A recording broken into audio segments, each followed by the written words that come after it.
Hi everyone, today I want to chat a little bit about self-harm scars since most of us are having warmer weather right now. So I want to kind of share how I look at my self-harm scars and feel better about them. Like sometimes when I see them it upsets me, but then I think I'd much rather be seeing scars than seeing new cuts. I remember that I'm in a better place now and I don't have to deal with self-harm anymore.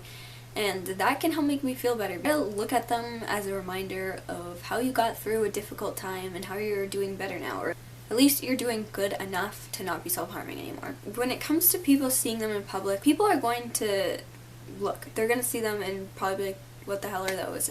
People stare at you uncomfortably for like many different reasons. Back when I had purple hair for a while, I always had people looking at me in public. Like the first day I went out with colored hair, I forgot how much like people stare at you. And it's really rude because like you're not really supposed to just stare at people, but people do it anyway. So whether it's self-harm scars or colored hair or whatever, so it's not really a big deal. They're gonna look at it. Sometimes people will ask, what happened? What is that?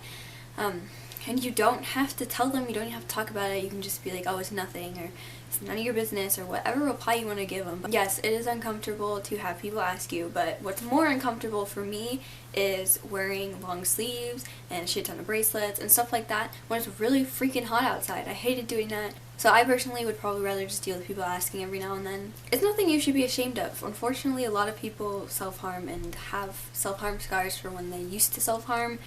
It's not like the end of the world. It kind of feels like that when you're first letting people see your self-harm scars, but really it's not that big of a deal. It really doesn't matter what other people think or say about them. It really just matters how you feel about them. And if you can look at your scars and you can feel happy that they're just scars and that you're done with self-harm, not care or just not feel terrible about them, then like it really doesn't matter if other people don't like them or think you should cover them up or stare at them, because it's not worth getting upset when other people like say something about them. And there's nothing wrong if you're not ready to show your self-harm scars. If you want to cover them, be careful during the summer not to like overheat.